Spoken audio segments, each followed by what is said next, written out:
Sejam muito bem-vindos. Vocês podem se assentar nesse momento. Aleluia. Deus está neste lugar. Amém? Glória a Deus. Estamos na segunda palavra da série Família Feliz.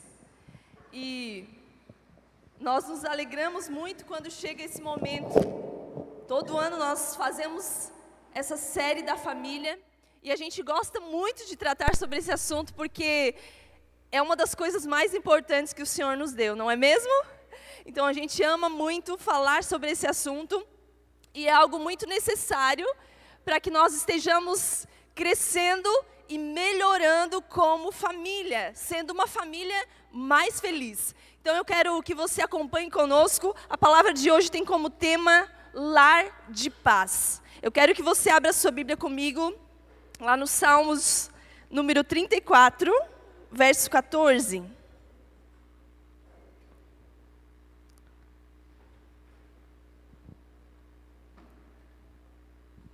Enquanto você fica aí com a sua Bíblia aberta, vamos orar. Pai querido, Tu estás neste lugar, Senhor, e nós podemos sentir a Tua presença aqui.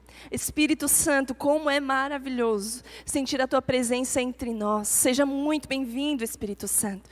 Que Tu continues ministrando as nossas mentes, ao nosso espírito nessa noite, nesse momento da palavra, que nós estejamos com as nossas mentes abertas, receptivas, aquilo que o Senhor quer falar conosco, e possamos sair desse lugar tendo objetivos, tendo alvos, para que a nossa família, o nosso lar, seja ainda mais abençoado pelo Senhor, em nome de Jesus. Amém e amém. Salmos 34, verso 14 diz: afaste-se do mal e faça o bem. Busque o quê? A paz com perseverança. O que é a paz? Aliás, o que é o antônimo de paz? O antônimo de paz é guerra, é conflito, é discórdia. Então, um lar de paz é um lar que, com certeza, os conflitos surgem, as discórdias surgem, mas quem vence é a paz. E esse texto, esse salmo, nos ensina a buscar a paz com perseverança. Você talvez, em algum momento da sua vida, tenha dito: eu quero paz. Eu só quero paz. É ou não é verdade? A paz é algo que todos nós procuramos.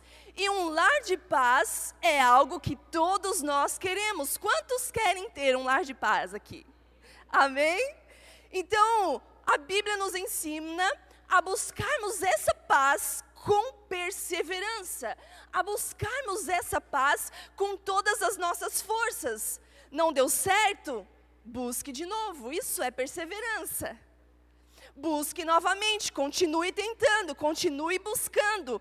Tenha a paz como uma meta, como um alvo. Queridos, nós fomos criados para viver no amor e na alegria dos relacionamentos. Deus não nos criou para que apenas tivéssemos conflitos e discórdias em nossos relacionamentos. Não. Deus criou o homem e a mulher para que eles vivessem em paz, em harmonia nos seus relacionamentos, livres da discórdia, livres da confusão e livres da mágoa.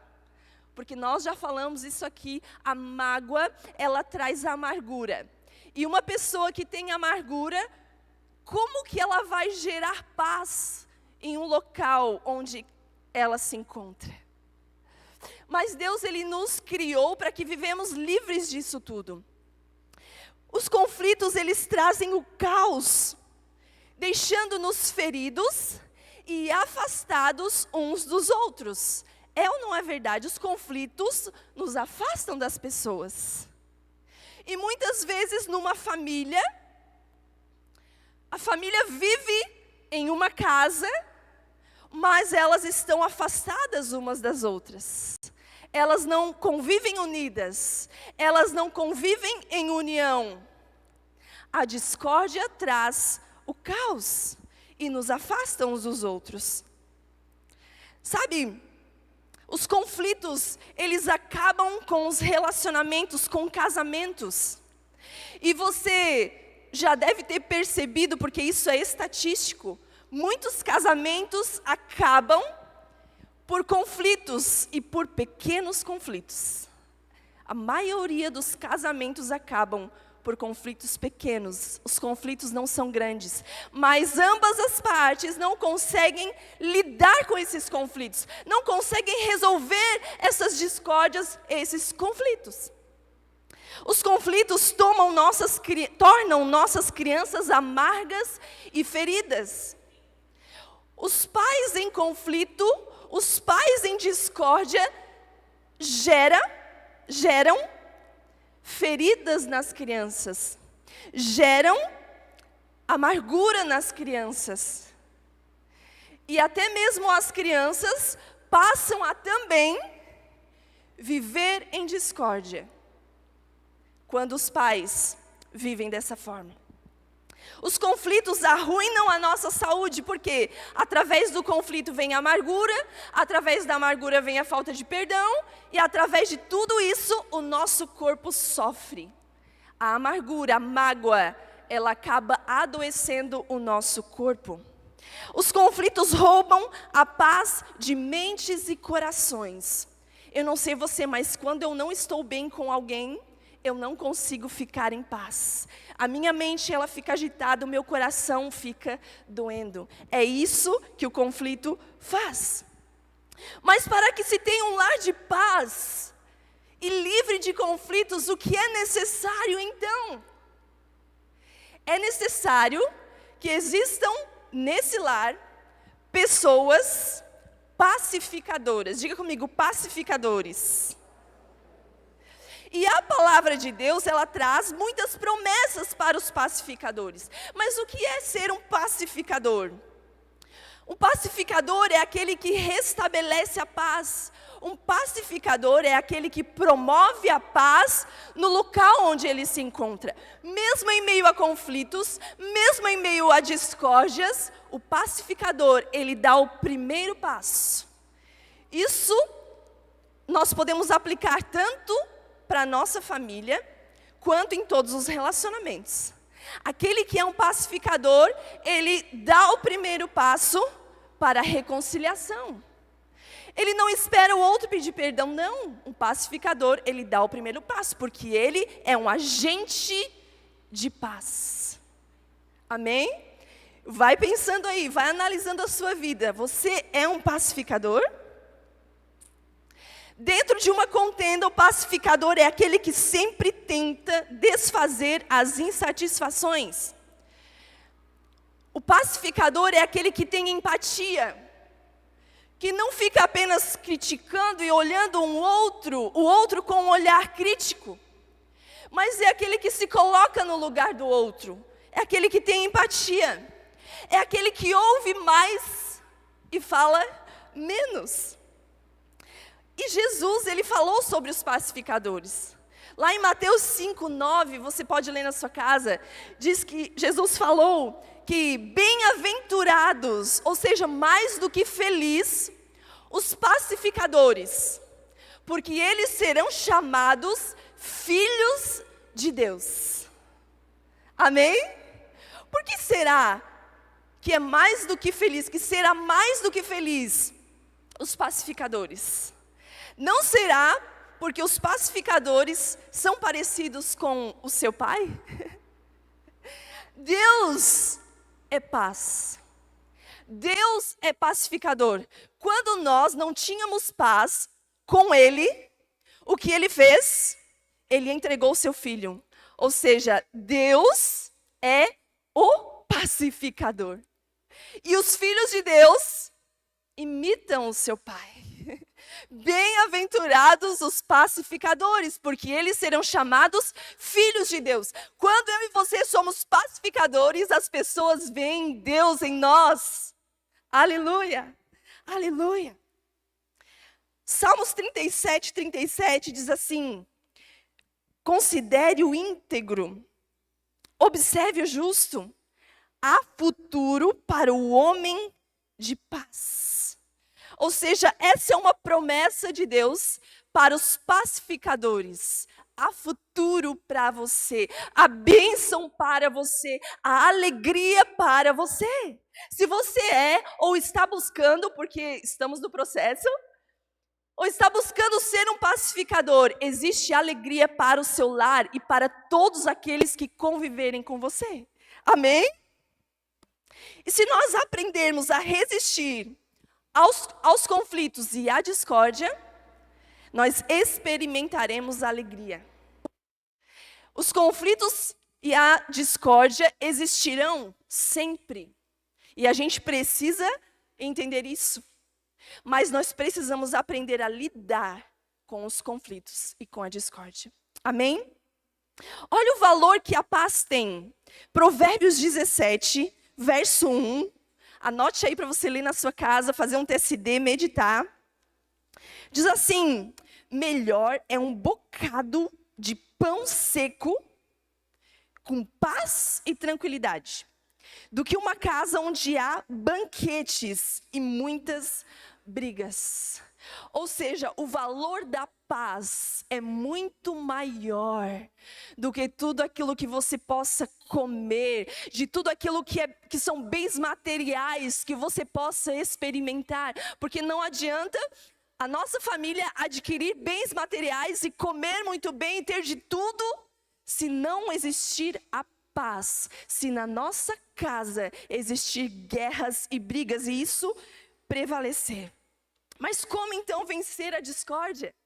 Promovendo a paz, como a gente já viu, e fazendo de tudo o que estiver ao nosso alcance para que o nosso lar seja um lar de paz e de alegria. E como é um lar de paz? Nós vamos conversar um pouquinho sobre isso e você vai meditar aí se o seu lar é dessa forma. Primeiro ponto, um lar de paz é um local onde se reflete o amor de Deus. É um local onde se reflete o amor de Deus. Primeiramente, para que haja paz, e esse é um primeiro passo, a nossa vida, ela precisa estar rendida a Jesus. Amém? Porque, como eu falei aqui, Ele é a paz. Jesus é a paz, é a verdadeira paz. Ele é o príncipe da paz. E se nós queremos paz, Ele precisa ser o nosso Senhor, o nosso príncipe. Amém? Esse é o primeiro passo para que o meu e o teu lar seja um lar de paz. Entregar a nossa vida para Jesus e ter Ele como centro da nossa vida. E também ser o centro do nosso lar. Entregar esse lugar a Jesus. Jesus, que tu sejas o centro do nosso lar. Jesus, nós queremos viver os princípios da tua palavra. Nós te amamos e como tu és o nosso Senhor, nós vamos buscar conhecer os princípios da tua palavra. Amém? Esse então começará ali um processo para ser esse lar de paz. E o amor, nós falamos ali do amor, é um local, no caso, onde se reflete o amor de Deus. Se eu tenho Deus, se eu entreguei minha vida para Jesus, se Ele é meu Senhor, Ele é o meu príncipe da paz, eu tenho o Espírito Santo, eu vou refletir o quê? Amor, não é? Como nós já falamos, nós vamos copiar o nosso Pai. E nós vamos refletir esse amor. O amor faz parte do fruto do Espírito. Você já deve ter lido sobre isso. Eu amo muito falar sobre o fruto do Espírito. Está lá em Gálatas 5:20. Você pode ler na sua casa.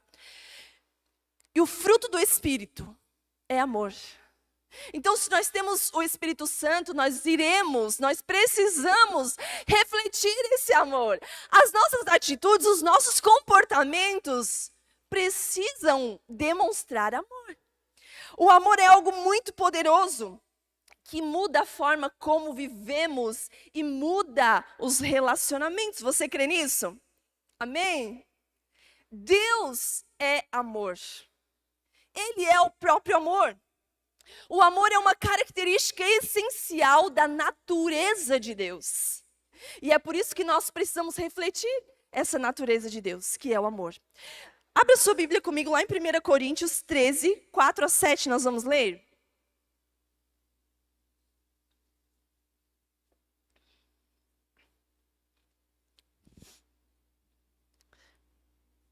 Primeira Coríntios 13, 4 a 7.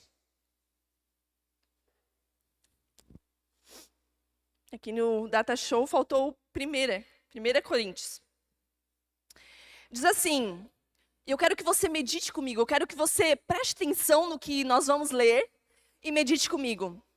O amor é paciente, o amor é bondoso, não inveja, não se vangloria, não se orgulha, não maltrata, não procura os seus interesses, não se ira facilmente, não guarda rancor. O amor não se alegra com a injustiça, mas se alegra com a verdade. Tudo sofre, tudo crê, tudo espera, tudo suporta. Sabe, eu poderia pegar aqui cada característica desse amor e falar várias coisas a respeito. Mas como nós não temos tempo, eu vou falar apenas de alguns pontos. O amor é paciente.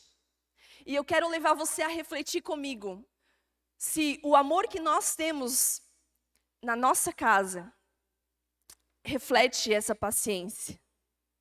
Com os nossos filhos, com o cônjuge. Porque o amor que vem de Deus, ele é paciente. Ele espera o outro mudar. Ele entende que todos nós estamos no processo e ele vai esperar, ele vai ser paciente. E muitas vezes nós perdemos a paciência dentro do nosso lar. E, gente, dentro do nosso lar é o local onde nós mais perdemos a paciência. Não é? Porque aí fora a gente se contém um pouco, né?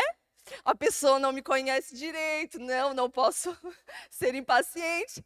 No nosso lar é o local onde nós somos mais impacientes. O amor é bondoso. Deus é bom. E o que isso quer dizer? Deus é generoso.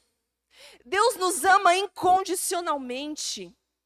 Todos nós pecamos, estávamos longe, mas Ele nos amou. A Bíblia diz que Deus nos amou quando nós éramos ainda pecadores. Isso é generosidade, isso é compaixão, isso é cuidado. E nós, filhos de Deus, temos refletido isso no nosso lar, essa bondade que reflete o amor de Deus. Não inveja, não se vangloria, não se orgulha. Não maltrata, não procura os seus interesses. E esse ponto aqui é tão importante, porque em todos os lugares, não apenas no nosso lar, nós precisamos ser altruístas. Isso é não procurar os seus próprios interesses. E existem muitos conflitos são gerados, muitas discórdias começam, porque o esposo busca os seus próprios interesses, a esposa busca seus próprios interesses, os filhos buscam seus próprios interesses. Ninguém quer ceder, ninguém quer honrar um ao outro com um gesto. Eu não estou falando isso com palavras, porque falar é muito fácil, não é verdade? Mas vamos pensar aqui no nosso comportamento, o comportamento do nosso dia a dia. Será que nós temos buscado o interesse do outro? Será que nós temos pensado qual é o interesse do outro, o que é importante para o outro? Porque o amor, ele não procura os seus próprios interesses. Continuando, o amor, ele não se ira facilmente. E a ira é algo que prevalece em muitos lares. A Bíblia diz, irai-vos, mas não pequeis. Sabe quando a gente peca? Quando aí a gente deixa a ira dominar. Porque quando a gente deixa a ira dominar a nossa mente, o nosso ser, a pessoa se treme, né? Aí a gente está pecando. Porque aí a nossa consciência já não está mais ali. Nós não estamos mais pensando naquilo que nós estamos falando para outra pessoa. A ira, ela nos domina. E o amor, ele não se ira facilmente. Olha só. Ou seja, demora um pouco. A gente pode até se irar. Mas vai demorar. Isso é fruto do Espírito, é longanimidade, gente. Não guarda rancor. Existe prática do perdão. Um lar que é feliz, uma família feliz, um lar de paz, é um lar que pratica o perdão todos os dias. Não é assim, ó, você errou de novo nesse mesmo ponto, não dá, chega. Isso às vezes passa pela nossa cabeça, normal. Somos normais. Mas a gente também erra tanto, e é algo que nós precisamos reconhecer, não somos perfeitos. Eu não sou uma esposa perfeita, eu não sou uma mãe perfeita. E se eu tiver essa consciência, eu vou buscar melhorar. E se o meu esposo tiver essa consciência, ele sabe disso, muito bem, né, amor? Que eu não sou nada perfeita. Mas que eu estou tentando melhorar, que eu tenho isso como meta, como alvo. Ele vai ter misericórdia, ele vai dizer, amor, tá bom, eu te perdoo. Me perdoa também, porque a gente às vezes provoca um ao outro, né? Fere um ao outro. Uma família feliz é aquela que pratica o perdão, é aquela que está pronta para dar o perdão. Antes de o outro pedir perdão, eu já estou pronta para perdoar. Não, ele falou, ele estava com a cabeça em outra coisa. Não, a gente vai pensar o melhor do outro e a gente já vai estar pronto para perdoar. A gente já vai estar pronto para ter misericórdia, para ter graça, assim como o nosso Rei. O amor é o alimento do lar. Quantas pessoas têm fome de amor? Nós vemos muito isso. Muitas famílias, muitas pessoas que têm fome de amor. Porque não receberam o amor dos seus pais. Não receberam o amor da sua família. Sabe, eu quero levar você a pensar em algo agora. Pense em como foi o lar que você nasceu e cresceu. Como foi?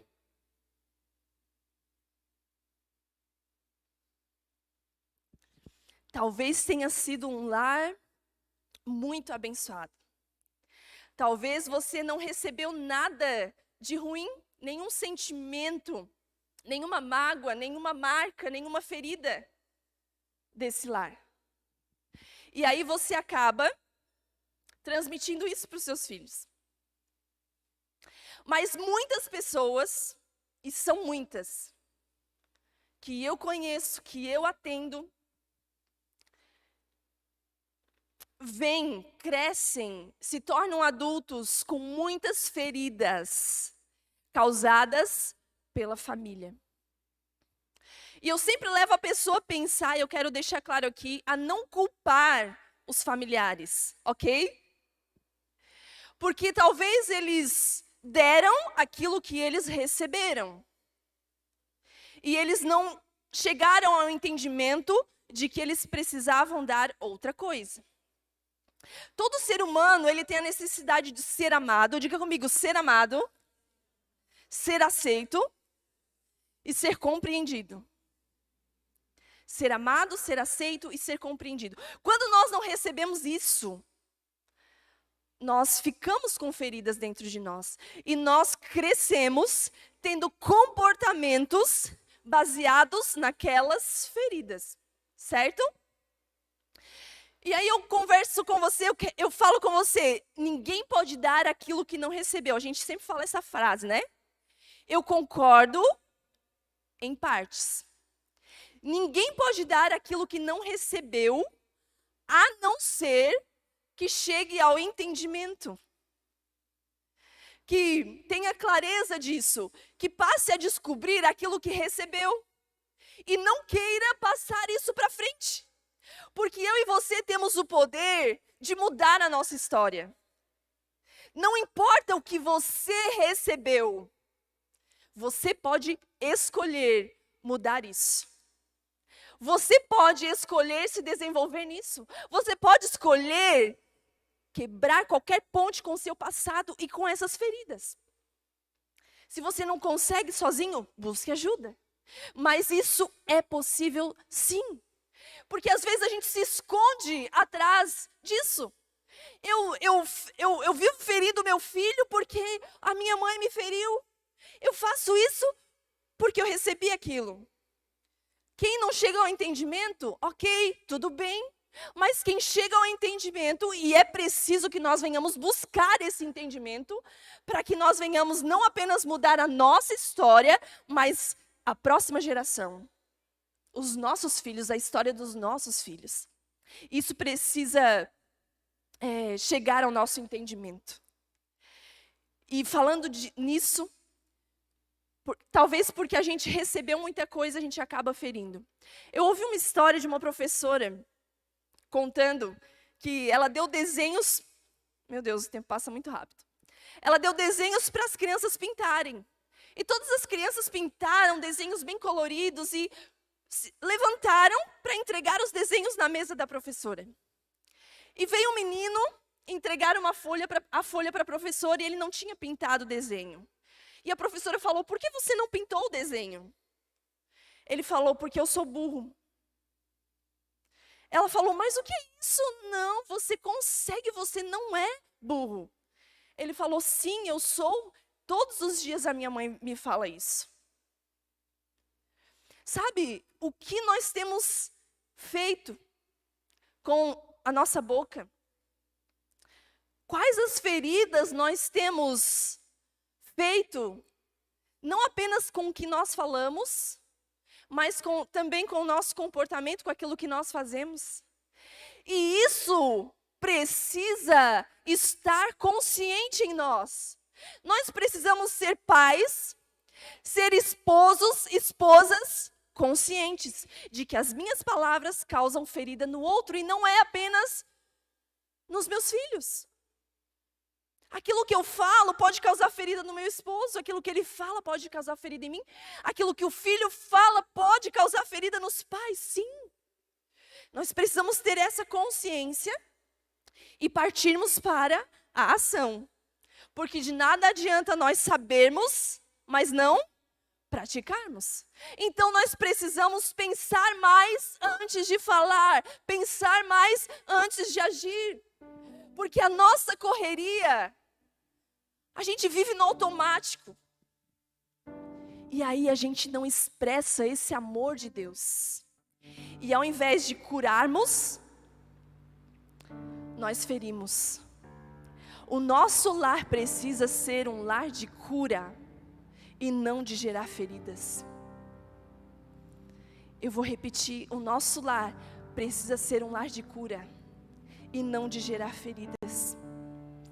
Nós precisamos ter isso como meta, como alvo.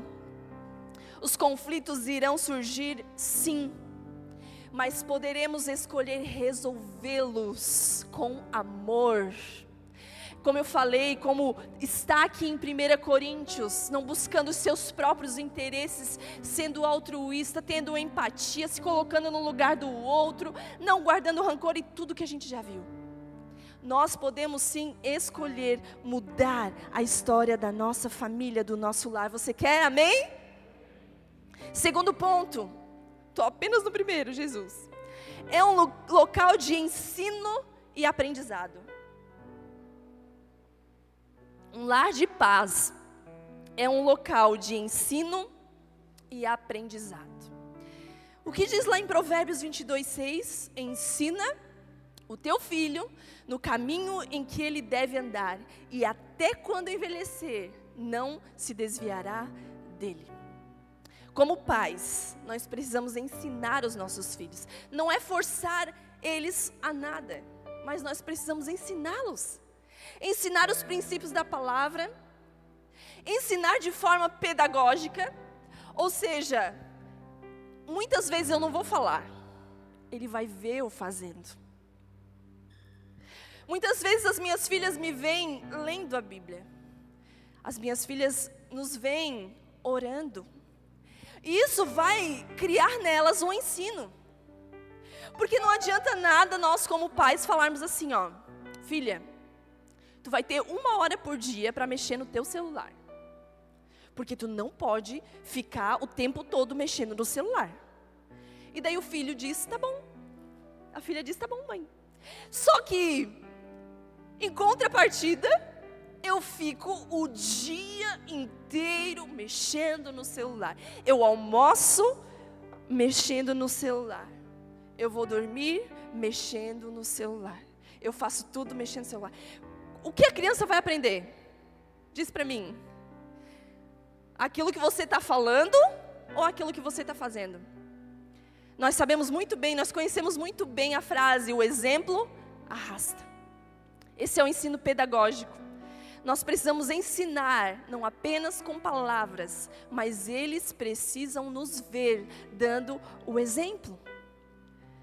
Sabe, os nossos filhos precisam ver pais com o que tem o coração aprendiz.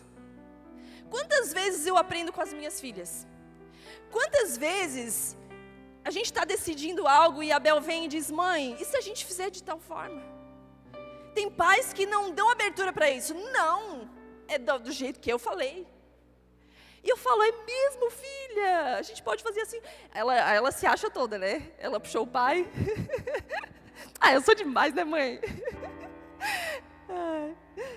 Mas, gente, nós precisamos ter o coração aprendiz. É claro que nós sabemos muito mais do que os nossos filhos, mas isso não quer dizer que nós não iremos aprender com eles. E nós também, eles irão perceber o coração aprendiz que nós temos na vida, com Deus. Senhor, molda o meu coração, Senhor, me ensina, eu quero aprender mais de Ti, dos Teus princípios. Eles vão perceber isso em nós, e nós vamos ensiná-los no caminho do Pai. Sabe, a Bíblia conta a história, você deve conhecer, do sacerdote Eli. O sacerdote Eli, os seus filhos eram também sacerdotes, mas ele não corrigia os seus filhos. Ensinar também é corrigir, amém? E nós precisamos nos posicionar dessa forma como pais. Correção faz parte do ensino. E esse sacerdote Eli, ele não corrigia os seus filhos, ele não ensinava os seus filhos, até que os seus filhos morreram de uma morte trágica, porque eles estavam longe de Deus, o coração deles estava longe de Deus, mas o posicionamento do sacerdote estava errado. A Bíblia fala do povo de Israel, né? A gente conhece ali os reis que reinaram naquele povo, mas teve uma época, depois de Josué ali, a Bíblia fala que depois que Josué morreu, e toda a geração que conhecia Josué também morreram, surgiu uma geração que não conhecia a Deus. Mas como isso? Eu pergunto para você, como? Os seus pais não contaram para eles sobre Deus. Falar do amor de Deus é uma responsabilidade da igreja. Voltamos hoje com o Ministério Infantil, graças a Deus. Mas a maior responsabilidade é de quem? Dos pais. Aqueles pais não contaram sobre Deus, aqueles pais não contaram a história, não contaram como Deus havia livrado o seu povo das mãos dos egípcios. Então aquele povo não conhecia a Deus. Nós temos essa responsabilidade. Amém? Terceiro e último ponto. Cada membro da família entende seu papel. Eu vou só frisar aqui. Um lar de paz. Para termos um lar de paz, cada membro da família entende seu papel e responsabilidades e escolhe se posicionar de acordo. O filho tem a sua responsabilidade. O pai tem a sua responsabilidade. A mãe tem a sua responsabilidade. O esposo tem a sua responsabilidade. A esposa tem a sua responsabilidade. E a Bíblia, ela deixa claro para nós quais são essas responsabilidades.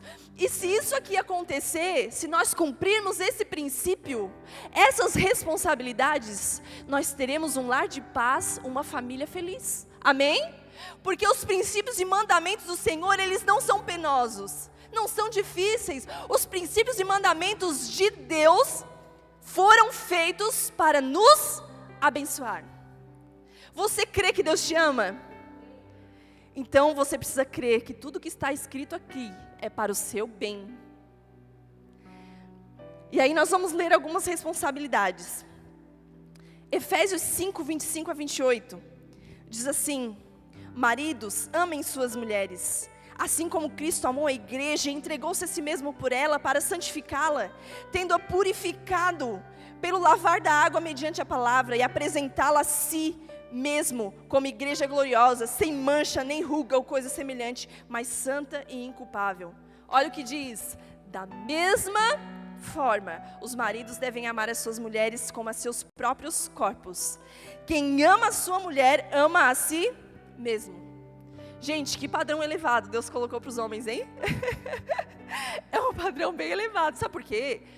Amar, olha o que o texto diz: maridos, amem as suas esposas, as suas mulheres, como Cristo amou a igreja e a si mesmo se entregou por ela. Ou seja, é um amor sacrificial. Não é algo fácil de fazer. É sacrificial. É um amor submisso a Cristo. Olha só. O esposo, ele precisa ser submisso a Cristo para que a sua esposa possa ser submissa a Ele.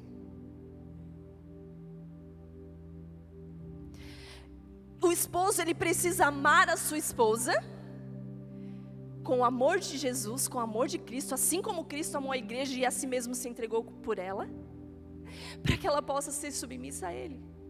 Gente, é muito fácil ser submissa a um esposo que é submisso a Cristo.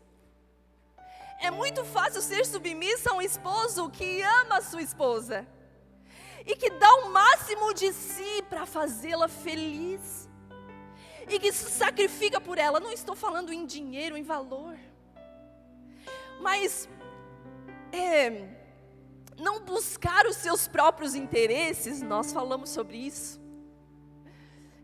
É também um ato de sacrifício.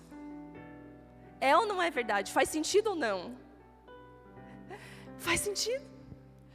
Então o esposo, ele precisa estar submisso a Cristo. E aí sim, olha o que diz Efésios 22, 5, 22 e 23. Mulheres, sujeitem-se a seus maridos, como ao Senhor. Pois o marido é o cabeça da mulher, como também Cristo é o cabeça da igreja, que é o seu corpo, do qual Ele é o Salvador. Quando cada um sabe o seu papel e cumpre o seu papel, os princípios são muito fáceis de serem cumpridos, não é mesmo? Mas ainda que o seu esposo não seja submisso a Cristo, se posicione de acordo com o princípio que nós lemos. Maridos, ainda que a sua esposa, aliás, mulheres, ainda que o seu esposo não ame você, seja submissa a ele.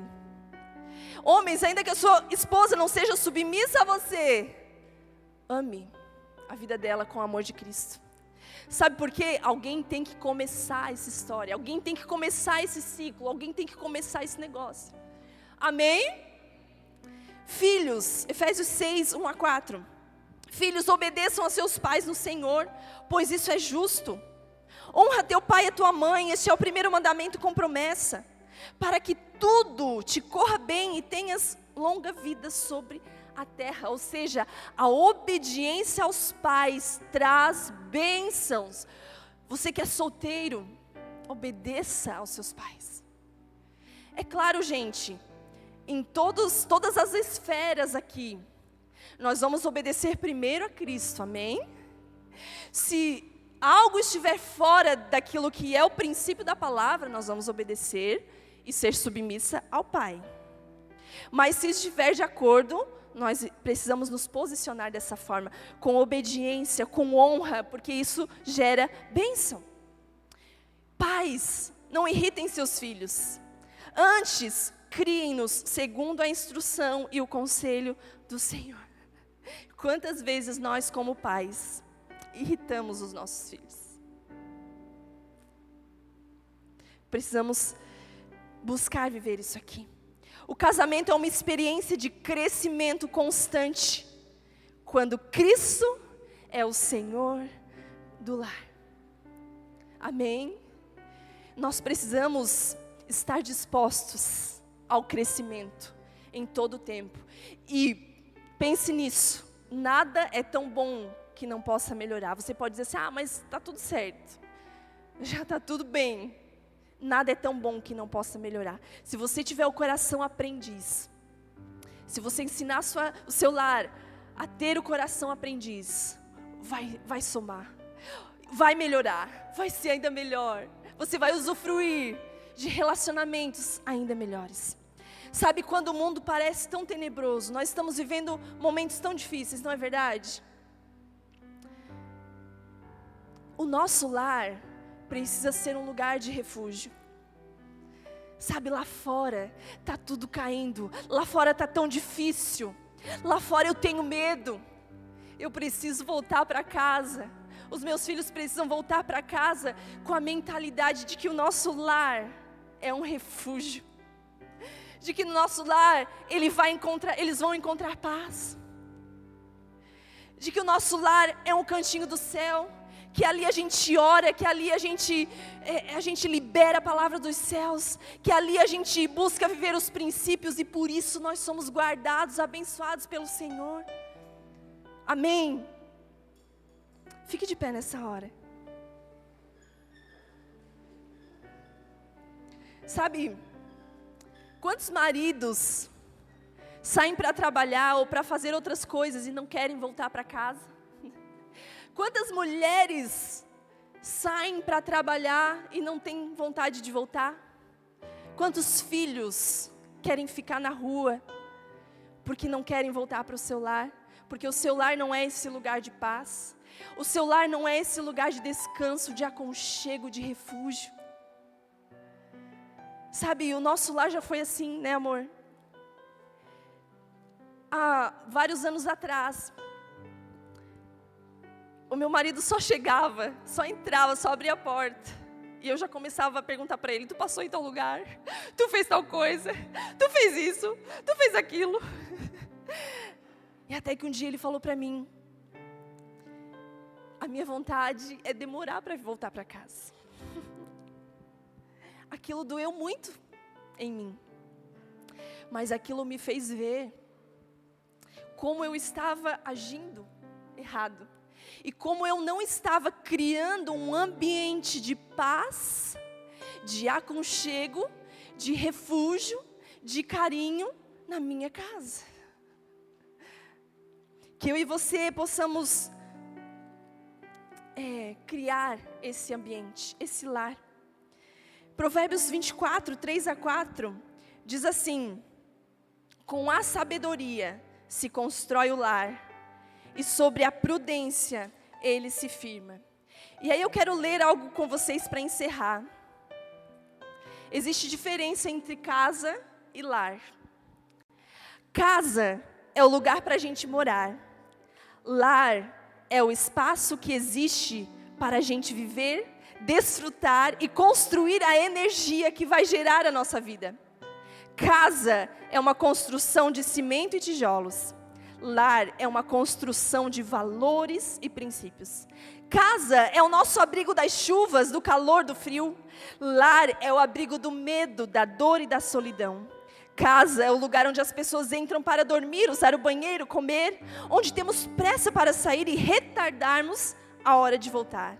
O lar é o lugar onde os membros da família anseiam por estar nele, onde refazem suas energias, alimentam-se de afeto e encontram o conforto do acolhimento. É onde temos pressa de chegar e retardarmos a hora de sair. Numa casa, criamos e alimentamos problemas. O lar é o centro de resolução de problemas. Numa casa moram pessoas que mal se cumprimentam e se suportam. Num lar vivem companheiros que mesmo na divergência se apoiam e nas lutas se solidarizam. Casa é local de dissensões, conflitos, discórdia. No lar, as dissensões, os conflitos existindo, servirão para esclarecer e engrandecer. Numa casa, desdenha-se dos nossos valores. No lar, sonhamos juntos. Numa casa, há azedume e destrato. Num lar, sempre há lugar para alegria. Numa casa, nascem muitas lágrimas. Num lar, plantam-se sorrisos. A casa é um nó que oprime, sufoca. O lar é um ninho que aconchega. É fácil viver num lar? Sim ou não? É fácil viver num lar? Até se todos os membros da família estiverem dispostos a abrir mão dos seus próprios interesses. Até se os membros da família estiverem dispostos a mudar para melhorar, a mudar para fazer do lar um lar abençoado, um lar de paz, um cantinho do céu, uma família feliz. É fácil viver num lar.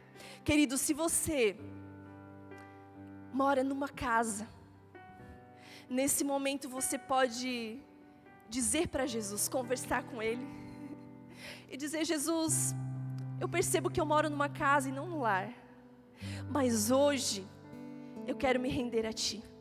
Eu quero entregar o senhorio do nosso lar. Homens, se submetam totalmente a Jesus. Ele precisa ser o centro. Ele precisa ser o dono do seu coração. Sabe, ser o cabeça, ser o líder é de uma responsabilidade enorme. Por isso que eu falei, é um padrão muito elevado. Você é o líder, então muita coisa depende do seu posicionamento. Muita coisa depende da sua visão. Muita coisa depende de você estar buscando a Jesus e buscando conhecer a sua vontade para o seu lar. Homens, não se aproveitem dessa posição de liderança. A sua esposa, ela foi colocada ao seu lado como ajudadora. Ela pode sim dar a sua opinião. Ela pode sim conversar com você e te contar o seu ponto de vista. Isso não tem problema algum. E você pode sim orar, ponderar o que ela disse. Sabe, o egoísmo, o orgulho, na verdade, ele tem estado muitas vezes, sutilmente, no nosso lar. E na mente, na vida do esposo. Nessa noite, esposo, você pode entregar o orgulho para Jesus. Mulheres, deixem seus maridos liderarem. E se acertar, acertamos juntos. Se errar, erramos juntos. Sabe, pare de manipular, mulher. Pare de manipular para conseguir o que você quer e o que você acha que está certo. E sabe o que é difícil e muito ruim? É que muitos esposos, muitos maridos se deixam ser manipulados. Nós precisamos pedir que o Senhor, Ele nos mostre aquilo que nós temos falhado. Cada um. Eu sempre oro e peço para o Espírito Santo me mostra o que eu tenho errado como mãe, o que eu tenho errado como esposa.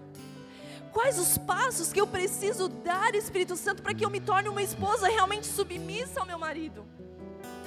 Para que eu esteja de acordo com a Tua palavra, porque se eu estiver de acordo com os Teus princípios, isso me abençoará. Sabe, eu tenho entendido que aquilo que o meu esposo me fala, aquilo que ele me aconselha, me abençoa demais. Me abençoa demais. Filhos, honrem os seus pais. Não importa o que os seus pais fizeram para você.